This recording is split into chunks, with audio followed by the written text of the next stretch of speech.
Hi, and welcome to a special episode of The Horn. I'm Alan Boswell. Last week, we at Crisis Group issued a warning that the federal government of Ethiopia and the region of Tigray were heading towards conflict.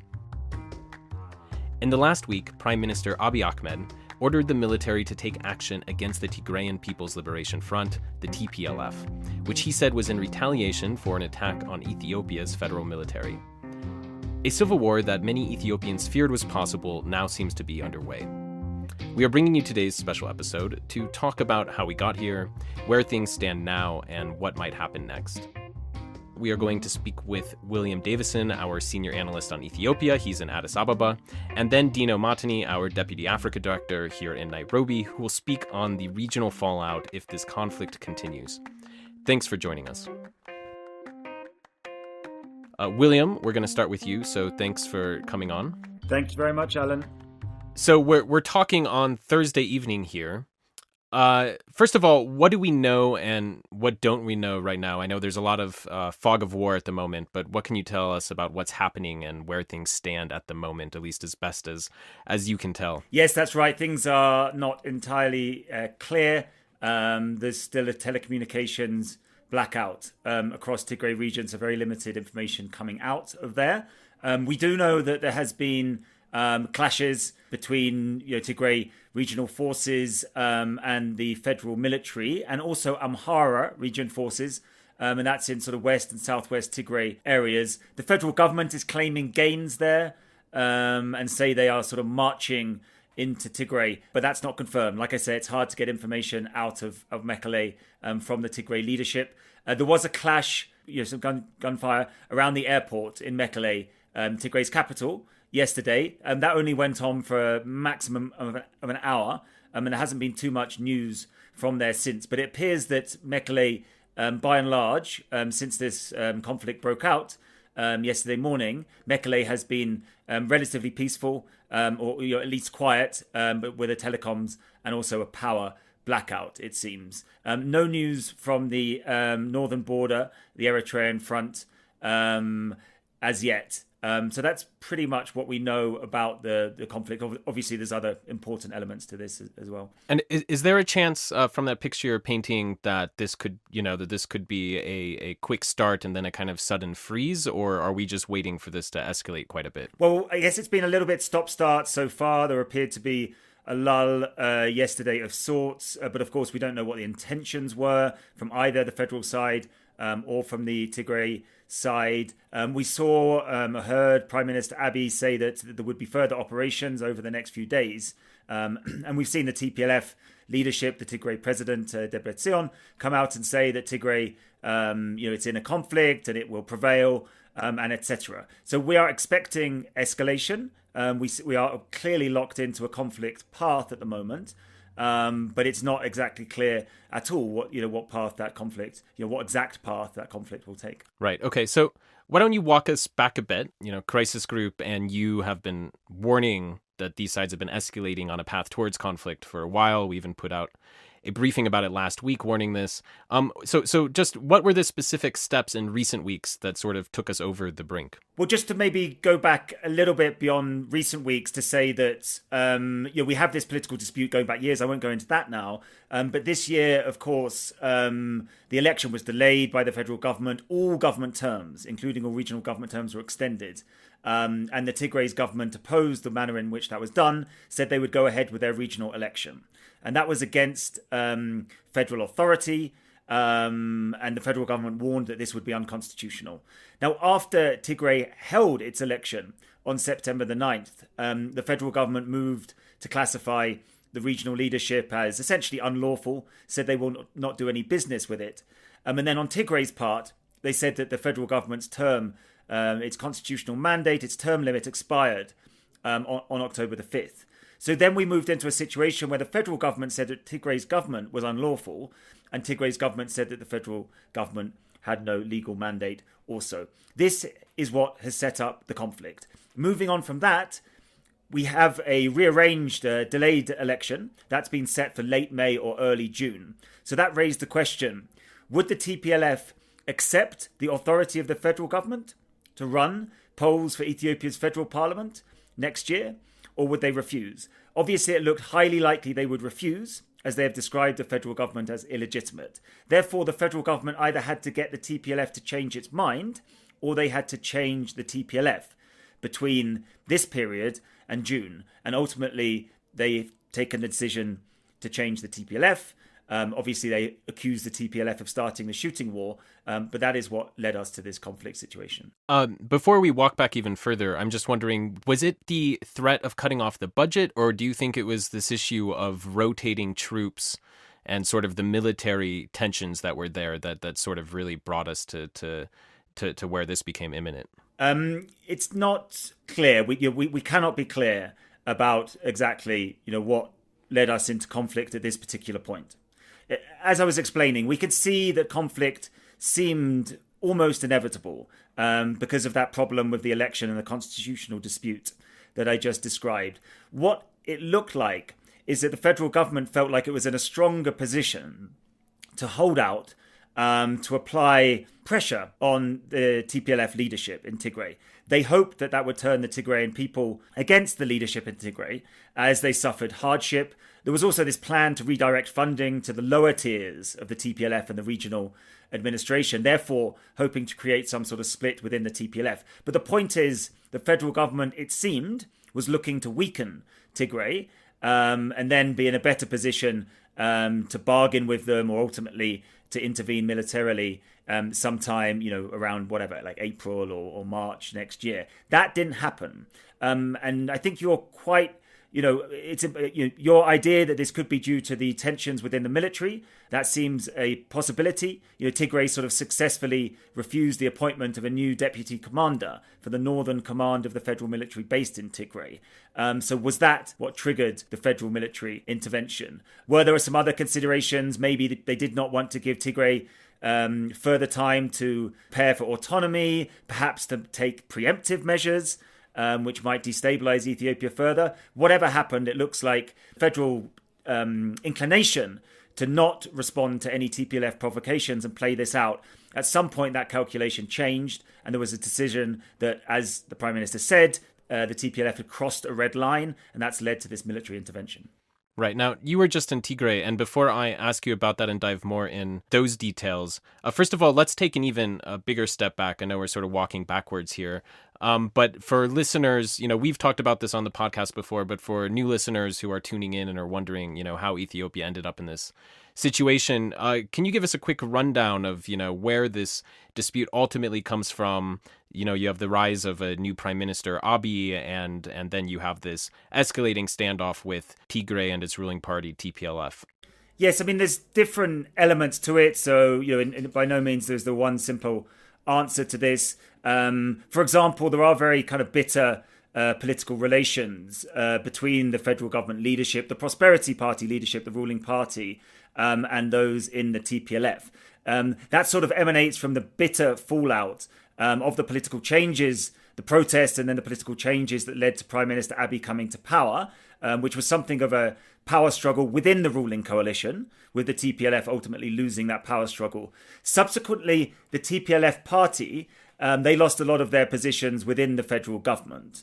But also, accompanying that, there were the suspicions, the allegations from the TPLF side that Tigrayans and TPLF officials were unfairly prosecuted for prosecutions. The TPLF was blamed for acts of destabilization, even an attempted assassination of the Prime Minister at one point. The TPLF rejected that. And then there was the creation of the Prosperity Party itself. The creation of Prosperity Party meant the creation of a national party by merging all of Ethiopia's regional ruling parties into one unitary entity. The TPLF sat that out. They opposed it for ideological reasons. They said it hadn't been, that the procedure was not legitimate, let's say. And they also opposed it for ideological reasons. For example, saying that it was going against a successful state-led development model. So you could see that this power struggle and the bitter politics of that was then sort of exacerbated by what happened during Ethiopia's transition. And of course, from the Addis side, from the federal government side, they were accusing the TPLF of harbouring fugitives of federal justice, including the former intelligence chief, a TPLF Politburo member. And then again, from the other side, there were these allegations that a lot of the intercommunal violence in Ethiopia and the general instability, they said that that was being funded and fueled by the TPLF working through its networks using proxies. So we can see the recipe for a very kind of bitter, you could see the very bitter politics of that, which created these huge tensions. The other important thing to add, this situation that I described with the regional ruling parties and Prosperity Party, that relates to Ethiopia's federal system. In the 1980s, the TPLF fought for self-determination against an oppressive central military regime. The TPLF was then the main architect of the federal system in the 90s, and then a key element of this governing coalition that managed the federation, and managed it in quite an authoritarian fashion. But the point here is that there is also a struggle for the federal system. There is a battle between those who argue for regional autonomy, strong regional autonomy against a stronger central government. There is also a concern from ethno-nationalist groups, which includes the TPLF, but also, very importantly, Oromo opposition groups, that those in power in Addis Ababa at the moment, at least those around the Prime Minister, if not the Prime Minister himself, that they have no interest in maintaining what the proponents called Ethiopia's multinational federal system. And instead they think that the Prime Minister and allies are looking ultimately to undo ethno-regional autonomy. So not only do you have this constitutional debate about whether a regional government has the right to autonomously run a regional election, but you also have these much more sort of deeper foundational fears and allegations that the central government is looking to ride roughshod over these hard-won rights to self-determination. And you were just in Tigray, like I said. You hear, of Tigray officials, having prepared for this potential showdown for years now, really. When you were on the ground, what did you hear from officials there that might give any insight into maybe what they're thinking? What I took from the trip to Mekele is just how resolute the TPLF leadership was. Also very consistent in their messaging. And then as far as I could tell on a short visit, and only to the capital Mekele, was that there also seemed to be a fairly significant amount of popular support for the core tenets of the regional government's position. So they seemed prepared for a struggle. They also, because I was sort of specifically looking at these issues which stemmed from the federal government ruling the executive as unlawful, and that included this effort to redirect the federal budget. It was fairly clear that people expected some form of economic pressure and other pressure coming from the federal government. They believed that the federal government was out to weaken Tigray, and they were talking about how they were not prepared to sit back and let this happen, and instead they would not only improve their defenses, but they were also looking to project their power, because they realized that the federal government had the ability to play this one out and to seek some sort of advantage like that. So there was absolutely widespread antipathy to the Prime Minister and to his agenda and to Prosperity Party consistently from the regional leadership, absolutely convinced of their reading of the Constitution and their rights to have held this election and all the rest of this. And then a very clear-eyed view that this was going to be a struggle, and they were prepared to sort of take preemptive action and not sit back and let themselves be weakened. And of course, in some ways, it looks like they're in a very weak position. They're basically sandwiched between Eritrea and Addis Ababa. It certainly doesn't look enviable in that regards. Is it clear what their strategy is? Well, it depends exactly what you mean by their strategy. I mean, I think their sort of grand strategy, so to speak, would be to apply enough pressure on the federal government, hopefully force the Prime Minister to step down, and then in their mind there would be the formation of a transitional government, which was kind of renegotiate Ethiopia's political settlement, and we'd have an election and all the rest of it. I think maybe you were kind of more referring to the military strategy. Of course, I'm by no means privy to all of Tigray's plans or the federal government's plans. But at least we can see that they have been preparing their regional security apparatus for the last couple of years, also quite a strong militia in the region, so decent ability to defend itself. There's also a wealth of military experience, obviously, in Tigray because of the history of rebellion and also war with Eritrea, for example, when they were holding state power. The other massive factor here is the position of the Northern Command. That makes up the sort of bulk of Ethiopia's military because it's been fighting the war with Eritrea and then remaining manning that border. Tigrayan leaders were very confident, political leaders, they were very confident that the Northern Command, partly because it contains quite a high proportion of Tigrayan officers, that it would not join a federal military intervention to remove the TPLF leadership. One of the absolutely critical questions now is how does that actually play out in reality? Because if that is the position of the Northern Command, that they do not obey the federal military command and the federal political leadership, the commander-in-chief, the prime minister, in the normal way, well, that does shift the balance of power considerably. So we could see the sort of outlines of both a military strategy and also a sort of broader political strategy there as well. I mean, we're also just talking, when you talk through those scenarios, of just how serious this is for Ethiopia overall. I mean, it would be in some ways just a fracturing of their military. Whether or not the Northern Command ended up siding with Tigray or just stood out of it entirely, it would really sort of stress the authority of the federal government at all and put that into question. Can you follow up on that a bit and paint a sort of overall military picture? And I know the Northern Command's a bit unclear at the moment where that fits in it, but in terms of the TPLF itself, you said they have a militia. Do we have any sort of numbers as to what they can command? I mean, I think one of the problems is you look on a map and you hear that Tigray is a small region and you think that they might have tens of thousands, but of course we're talking about a much bigger force than that for the reason you mentioned in its long historical armed struggle it put up in the past in the 1990s. Yeah, obviously we have to be very careful. This there simply isn't sort of verified data out there. I'm given figures of 200,000, perhaps up to 250,000 for the combined manpower of the Tigrayan regional police, which has this sort of paramilitary large paramilitary element to it, but then also the sort of militia, so more local level militia, lots of ex-soldiers, ex-rebels and that type of thing, fairly well drilled. So perhaps, we are looking at something maybe even up to 250,000 there. But as I said, we've got to be cautious with these numbers. I think these figures about regional, the strength of Tigray's regional security apparatus, I think, no one outside Tigray is even trying to make guesstimates of this. So it should just be clear these are numbers coming from the Tigray establishment, the ruling establishment there. The federal military, in terms of personnel, people talk about something around maybe this similar sorts of numbers, perhaps more like 200,000.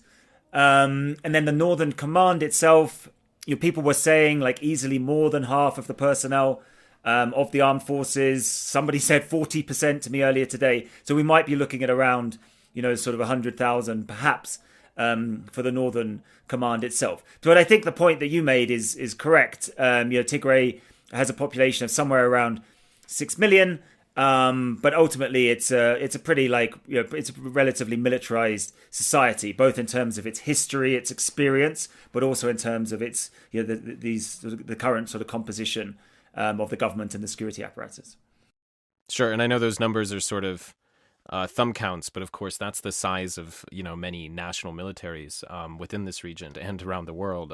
So we talked about what Tigray might be thinking. What is your sense from Addis and from officials in Addis Ababa about exactly how they see this playing out and what their strategy might look like? What we know about the federal government strategy here, or at least their objective, is to remove the TPLF leadership. They are describing the problem as one caused by a small group of TPLF hardcore, the old guard as they're often described. And we know that the bulk of the fighting has been in sort of West Tigray, Southwest Tigray border areas with the federal military, but also the involvement of Amhara regional forces. So it looks like they've seen, well, not necessarily a weakness there, but at least that has been the focus of the fighting so far. Ultimately, it's not clear to me exactly what the military strategy is here, other than to say it's clear what the objectives are. But they are moving from the west so far. But this does not look like, well, unless we get, an admission of defeat by the TPLF leadership at some point. But otherwise, clearly it looks like they plan to get to Mekelle, the regional capital, and to mount an offensive and to remove the regional leadership there. Of course, there is the possibility of Eritrean involvement, but federal officials are describing this as an internal Ethiopian affair at the moment. It seems feasible that the Northern Command of the military is not getting too involved in the active conflict in Tigray at the moment, and instead is very much training its focus on that northern border, so that might prevent Eritrean incursions anyway. Further than that, I don't think it's too clear at the moment. Obviously, there was this activity around the airport yesterday, but that does not seem to have been sustained, and Mekelle, as we discussed, has been quiet. So we have this objective. We have the stated intent from both sides. We seem locked into a conflict path. No Ethiopian political actor seems to be, the people involved in this conflict seem to be seeking a negotiated solution at the moment. And that's essentially where we are at. I mean, and you can, just from hearing the stated strategies from both the Addis side and the Mekelle side, I mean, it sounds like they're both basically trying to force each other out of power. So you can see why we might have a challenge at the moment on getting this to de-escalate, and why we've had a challenge with that. It sounds like a proper sort of showdown. Before I ask you, how you think we can get out of this mess or even halt it and stop it from escalating further. I mean, first of all, how does this fit into the broader Ethiopian crisis?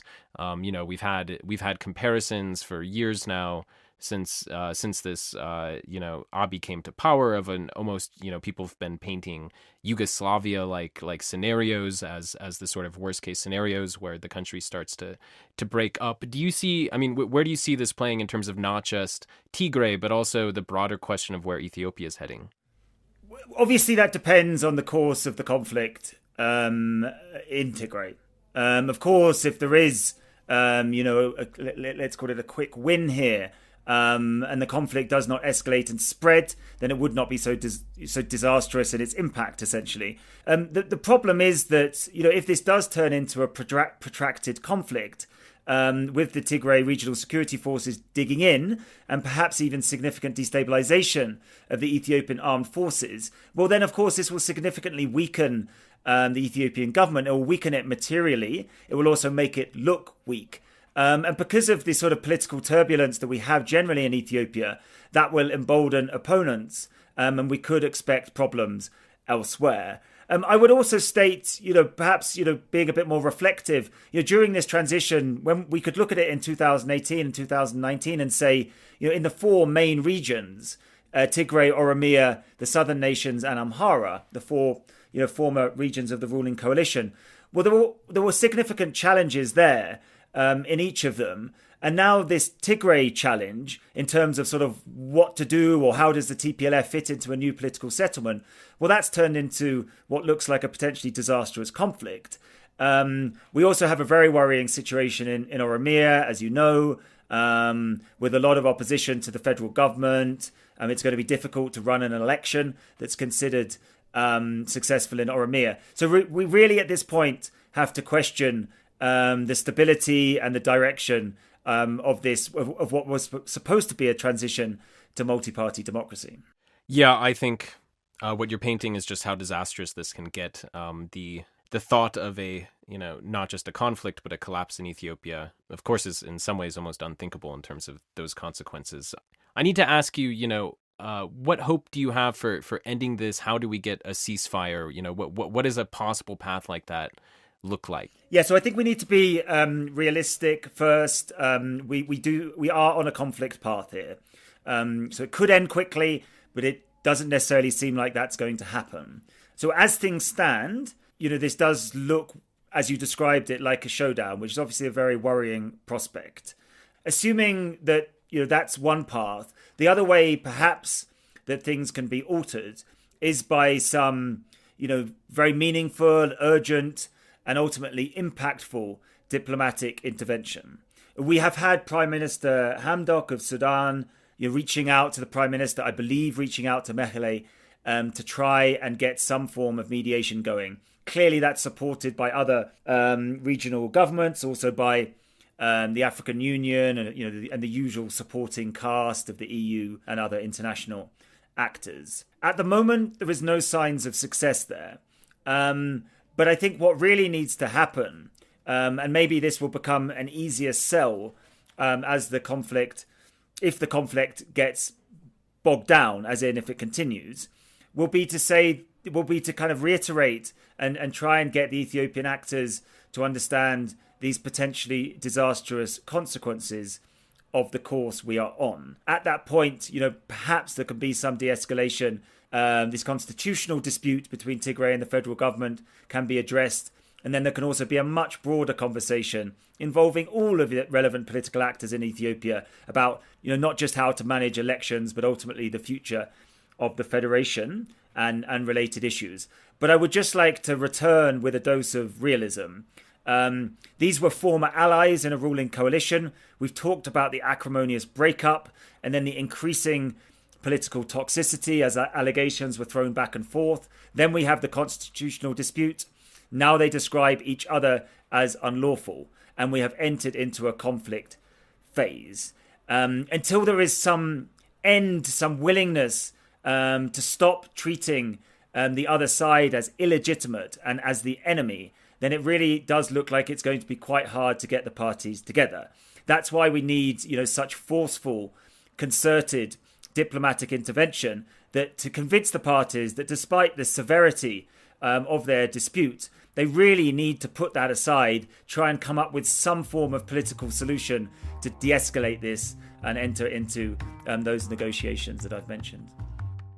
All right, thanks, Will, for your time. I know you're incredibly busy over there in Addis Ababa, and stay safe. All right, thank you very much, Alan.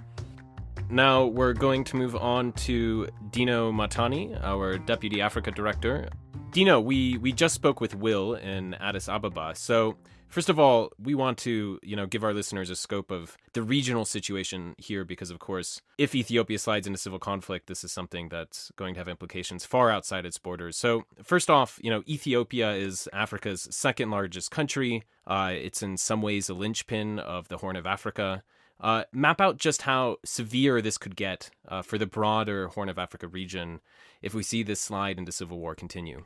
Yes, well, with 100 million people plus, this is one of the giants of the continent. And if we're going to see sustained turmoil in Ethiopia to the extent that mass displacement occurs, different regions are also piling into the conflict. This is something that particularly European partners deeply fear, given what's happened over the last few years with mass migration coming from the Horn of Africa through the central Mediterranean and into Europe across the seas. So this is obviously a major concern for those outside the region, particularly Europe.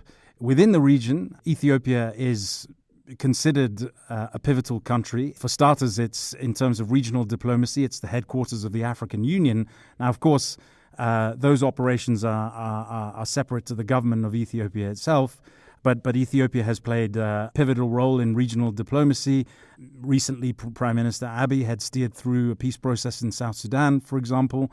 There's also been Ethiopian involvement in Sudan's transitional politics during the course of 2019.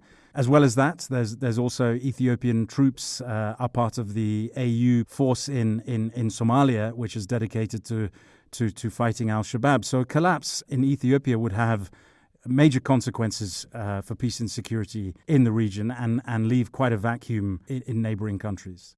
So let's go through those countries one by one, and let's do a bit of a sort of rapid take on where they might fit into this. So the first one to really unpack here, of course, is Eritrea. You spent years investigating Eritrea for the UN. Eritrea, of course, is a long-time enemy of the TPLF in Tigray, and President Isaias has, been an ally with Prime Minister Abiy in Ethiopia. Where do you see Eritrea fitting in this? Is this, conflict almost certainly to suck in Eritrea, even spread there? And what implications could that even have outside Ethiopia and Eritrea?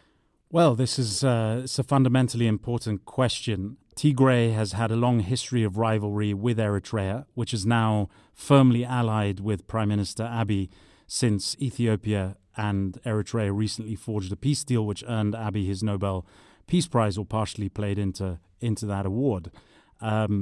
Tigray had led Ethiopia into war with Eritrea between 1998 and 2000. After then, there was also Eritrean involvement in Somalia, and this is one of the reasons Eritrea ended up on UN sanctions. Eritrea was alleged to have been supporting the Al-Shabaab jihadist group in Somalia in the years after Ethiopia had invaded Somalia to smash what was then the Islamic Courts Union. So there's a long history of rivalry there. And in the present circumstances, Eritrea seems to be vulnerable to being drawn into this conflict.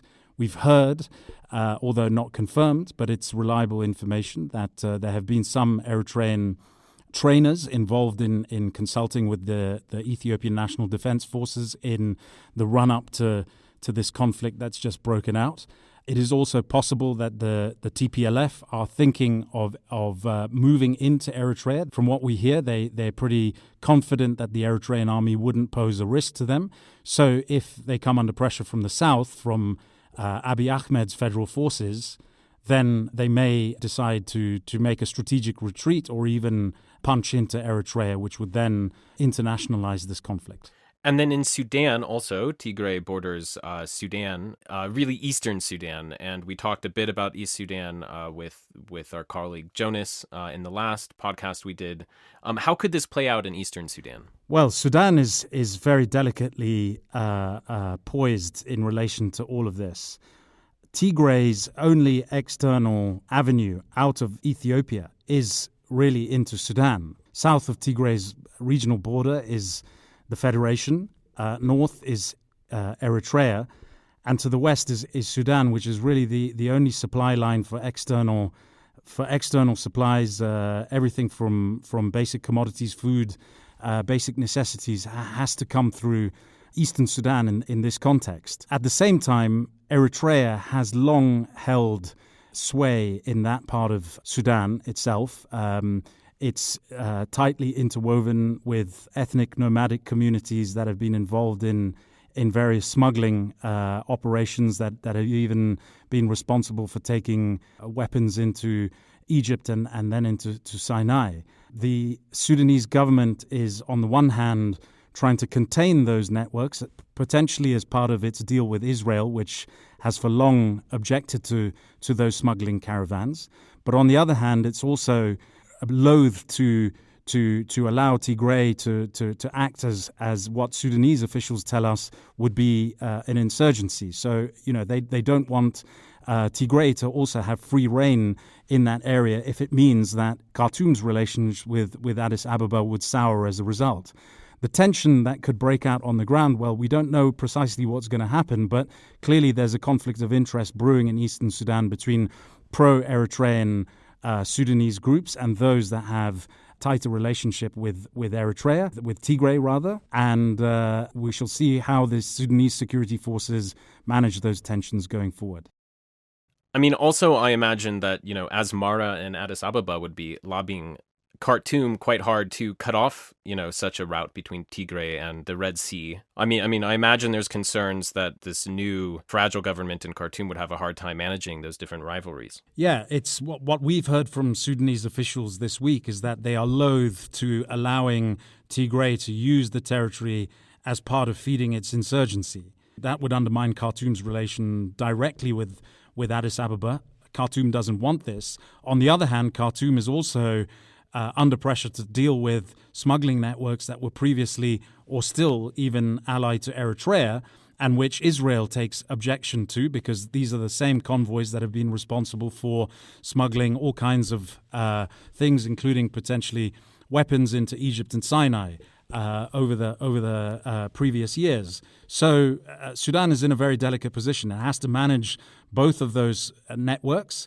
And of course, if competition between Tigray and Asmara heats up, that may bleed into what's happening on the ground in eastern Sudan and put the Sudanese authorities in a very difficult position.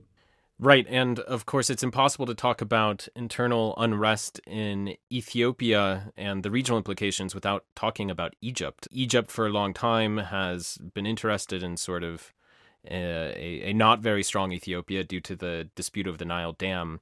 Is it clear yet where Egypt might fit into this picture? Well, of course, just recently we had President Trump suggesting that Egypt might even bomb the Gerd Dam under current circumstances. And of course, Cairo will be looking at what happens in Ethiopia, looking to take whatever opportunities arise from the weakening of the Ethiopian state. There's also a question as to whether Tigray will have an interest in feeding off any Egyptian help. Now, certainly Egypt has its networks also in eastern Sudan, and there are at least some information of Tigrayan traders who have relationships with East Sudanese nomadic communities that are also connected to Egyptian state interests. So as the situation in eastern Sudan evolves in this context, we may know more. But I mean, Egypt and the TPLF are also longtime enemies. So is it really that feasible that they might become allies in this situation? This is a region which is notorious for the logic of my enemy's enemy is my friend. I mean, it wasn't so long ago that Ethiopia and Eritrea were at war. Now Afwerki is Abiy's ally and against the Tigrayans. So, there's a lot of fluidity in the politics of the region right now, and all of that could lead to an unraveling further down the road. Okay, and then finally, as you mentioned earlier, Ethiopia has long played quite a role in Somalia, including both as part of AMISOM and forces that weren't inside AMISOM inside Somalia. What do we think might be the impact in Somalia of all of this going on within Ethiopia?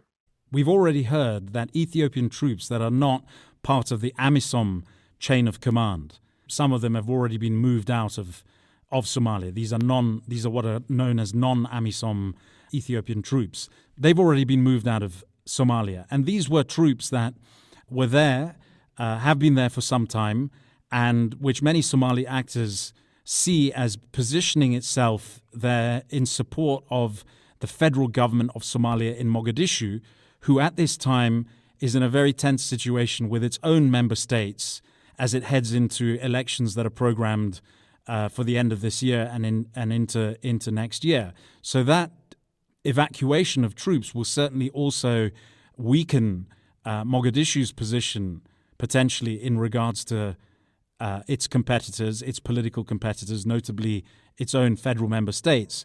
And that could also leave room for some of those actors to make their own moves within Somalia itself. Dino, thank you for your time. Welcome. Many thanks. Thanks for listening. For those interested in more background, we recorded another podcast with William earlier this year going deeper into the political crisis in Ethiopia. You can also find our reports on crisisgroup.org. Just go to the Ethiopia section to find the reports we've recently put out on this specific crisis. I'm Alan Boswell, and this podcast is produced as always by Mae Francis.